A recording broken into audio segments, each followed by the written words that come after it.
燕与诛仙不存在还不知道呢。对万千世界的那些老，以为我是那个任人欺凌的暮云吗？唉，也难怪学生在课堂上如此的高，连一重淬体境都算不上。这是腐花，和玲珑草很像。哦。 Halo semuanya, selamat datang di Ruang Film. Bagaimana kabar kalian semua? Semoga selalu sehat dan baik-baik saja.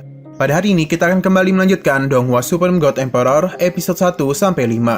Sedikit sinopsis, 10.000 tahun yang lalu, Raja Peri Muyun diam-diam dihukum karena memegang sosok Yuxian. Dan setelah ribuan tahun tidur, ia terbangun dalam lembah Muyun yang terkenal dari Kekaisaran Yuan Selatan di daratan surga. Ketika Muyun pertama kali bangun, dia sengaja direpotkan oleh Xiao Xianyu. Muyun dan mudah menyelesaikan perangkap Xiao Xianyu dan memberikan lebih banyak teknik alkimia dan teknologi. Sehingga masalah alkimia di luar pintu tak bisa menghargai hal ini. Kembali ke rumah, Muyun diberitahu bahwa dia akan menikah dengan Nona Xin Mangyu.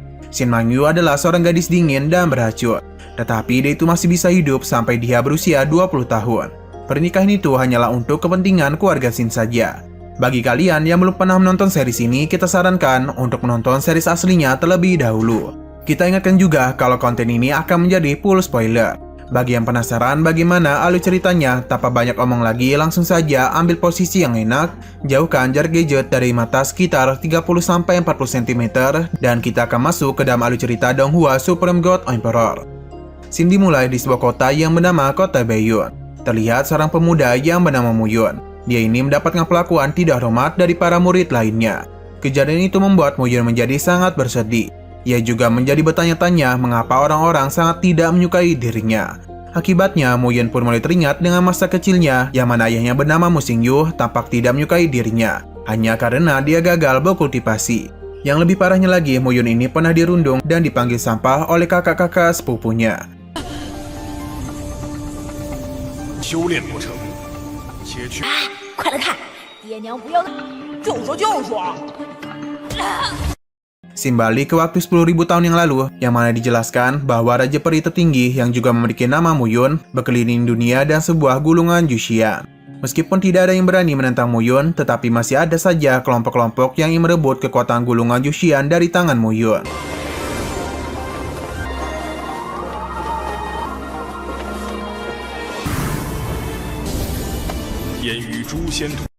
Agar gulungan Yuxian tidak jatuh ke tangan orang yang jahat, Muyun pun memutuskan untuk menghancurkan dirinya sendiri bersama dengan iblis jahat.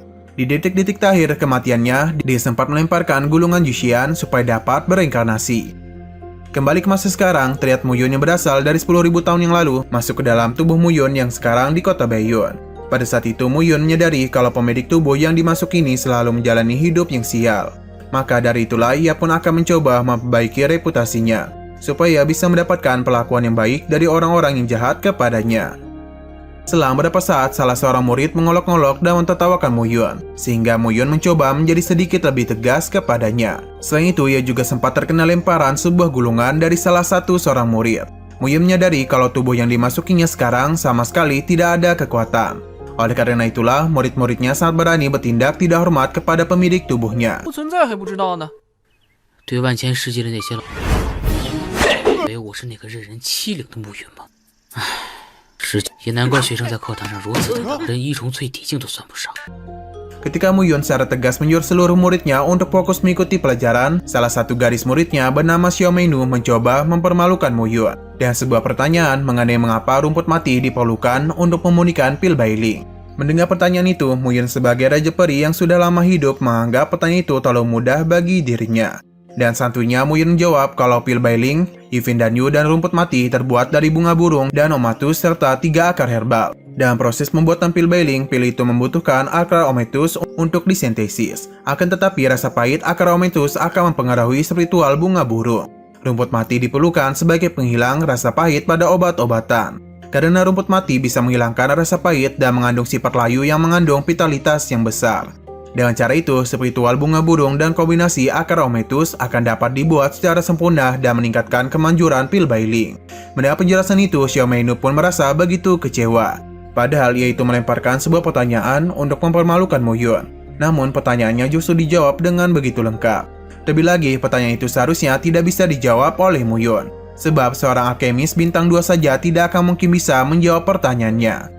Tak berhenti sampai di situ, Xiao Meinu mencoba kembali melemparkan pertanyaan dan tujuan yang sama, yang mana ini mengenai pil juling dan yang merupakan pil percobaan dasar untuk para alkemis. Diketahui bahwa di seluruh kota Baiyun, jumlah orang yang bisa menghaluskan pil juling hanyalah berjumlah kurang dari 100 orang saja. Xiao Meinu melanjutkan pertanyaannya dan mengatakan kalau membuat pil juling membutuhkan Bai Jilingzi, akar sior, monster tingkat 3, dan iblis serigala biru pembelah angin.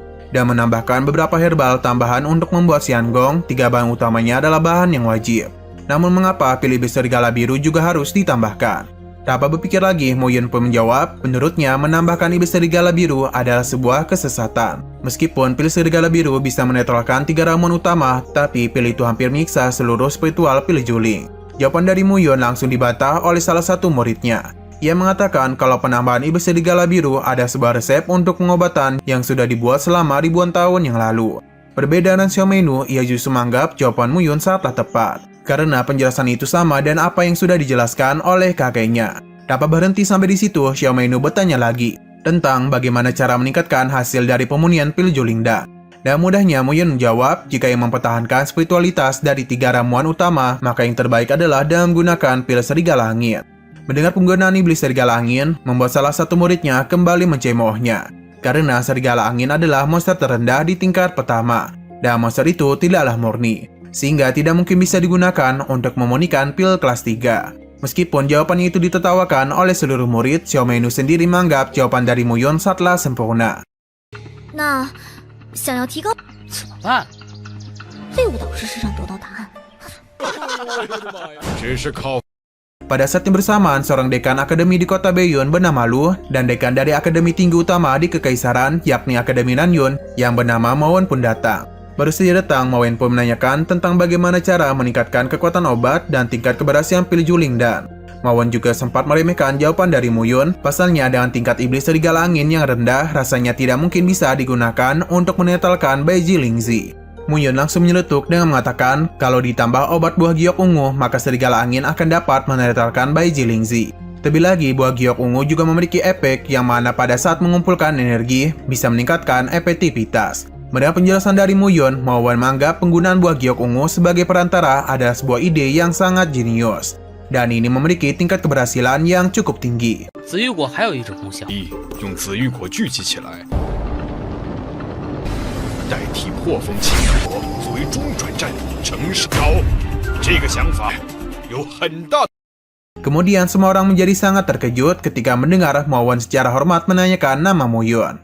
Lu juga sempat merasa Mo Yun sangatlah berbeda daripada sebelumnya. Padahal selama ini Mo Yun sangat tidaklah kompeten. Bahkan di suatu waktu tampak Mo Yun sama sekali tidak mengerti tentang materi yang akan ia ajarkan. Yang mana seharusnya ia memberikan materi tentang rumput linglong, namun ia malah membuka materi mengenai rumput puhua. Melihat Ma Wen yang menghormati Mo Yun, semua murid pun mulai bergosip mengenai reputasi Ma Wen yang ternyata merupakan seorang alkemis bintang 8 yang sangat terkenal. Dan itu sangatlah dihormati oleh Kekaisaran. Selain itu, Ma Wen pernah menyelamatkan Kekaisaran Nanyun dari serangan oleh 2 kerajaan besar selama 11 tahun. Dan cara menemukan pil Huyundan yang berguna untuk meningkatkan efektivitas tempur prajurit kerajaan. Ia juga mampu mengusir seluruh musuh hanya dalam satu gerakan saja. Bahkan Ma Wen juga adalah seorang penemu dari pil King Xingdan yang berhasil menyelesaikan wabah di Kekaisaran. Menurut Ma Wen, jika ucapan dari Mo Yun benar mengenai penggunaan serigala angin dan buah giok ungu untuk menyempurnakan pil Julingdan, maka kekuatan Kekaisaran Nanyun akan meningkat pesat. Sebab serigala angin dan buah giok ungu tersebar di mana-mana. Maka pil Julingdan akan dapat menggantikan pil Huaqiao dan meningkatkan kekuatan pasukan Kekaisaran.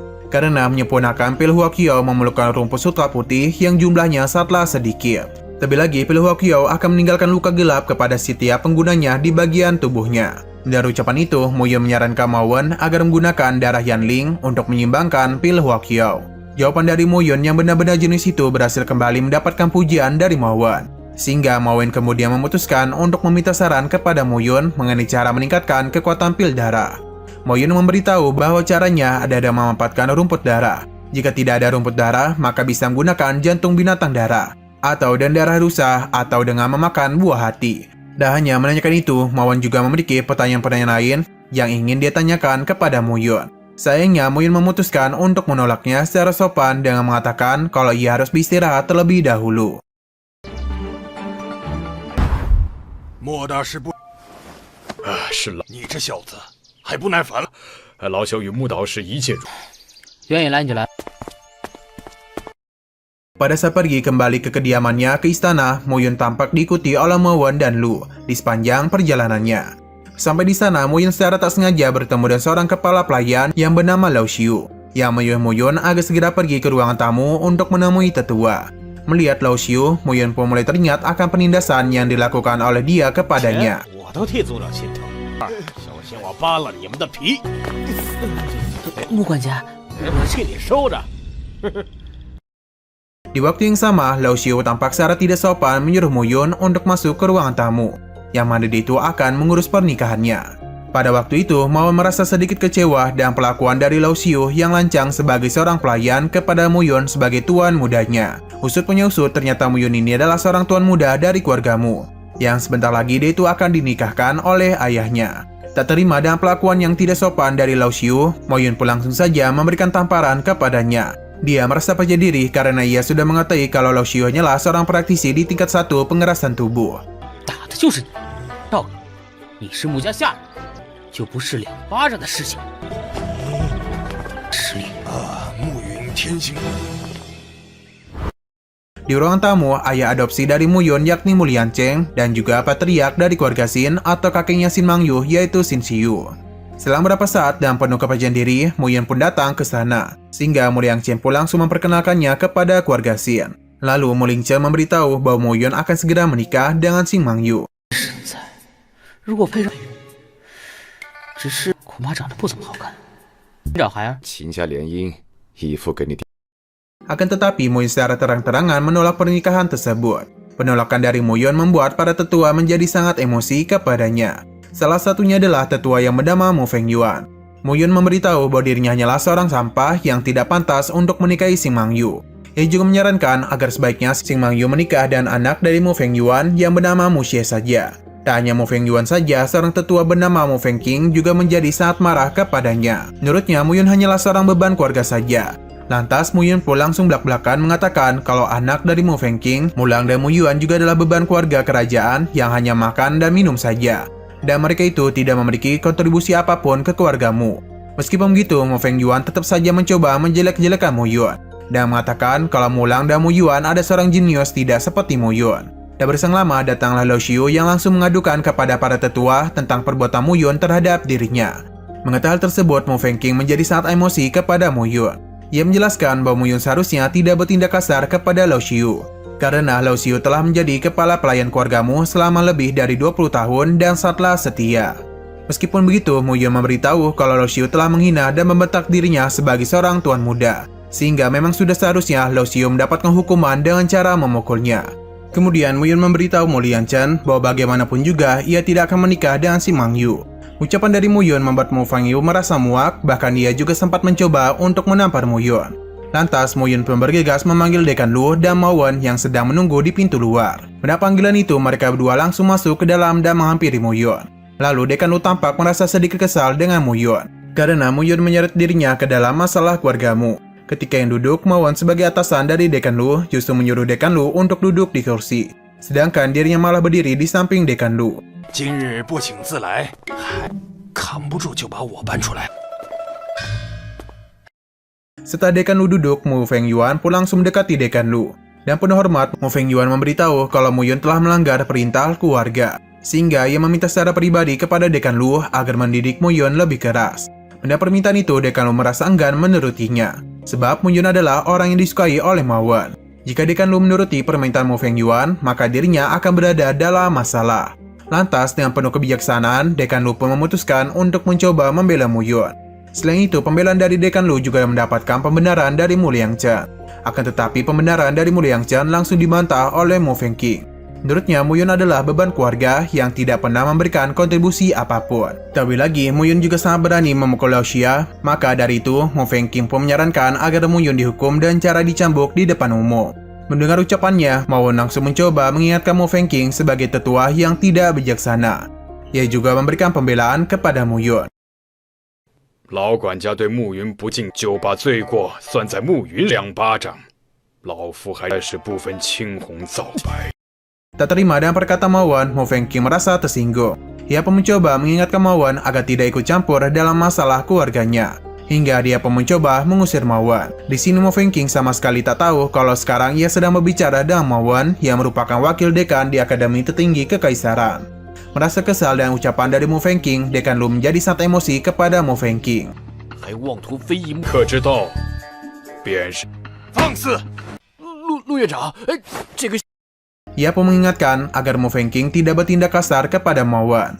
Setelah mengetahui kalau orang yang ingin diusirnya adalah Ma Wan, Mo Fengqing pun langsung bersujud kepadanya dan memohon maaf kepadanya. Selain itu, Mo Fengqing juga meminta Mo Yun untuk membantunya meminta maaf kepada Ma Wan. Namun permintaan itu langsung ditolak mentah-mentah oleh Mo Yun. 是莫大师，实在是……头子可承受不住您的。哎呦，义父， Setelah itu, Mo Yun bergegas berpamitan kepada mereka semua, karena dia itu harus menyambut Dekan Lu dan Ma Wan sebagai tamunya. Sebelum pergi keluar, Dekan Lu memberitahu Mo Liangchen kalau Akademi Kota Baiyun tidak akan berani merekrut Mo Fengqing dan Mo Feiyuan sebagai bagian dari akademi, sebab pelakuan mereka berdua sudah menyinggung perasaan Ma Wan. Nah, sayang sekali episodenya harus bersambung di sini dulu. Oke, sekian dulu pada video kali ini. Untuk video selanjutnya akan segera hadir. Jadi bagi kalian yang mengikuti series ini, langsung saja klik subscribe dan aktifkan loncengnya. Terima kasih yang sudah menonton video sampai habis. Jika kalian suka pada video ini, klik like dan share ke teman-teman kalian tentang channel ini. Dan ditunggu aja kelanjutannya. Oke, sampai jumpa di video selanjutnya.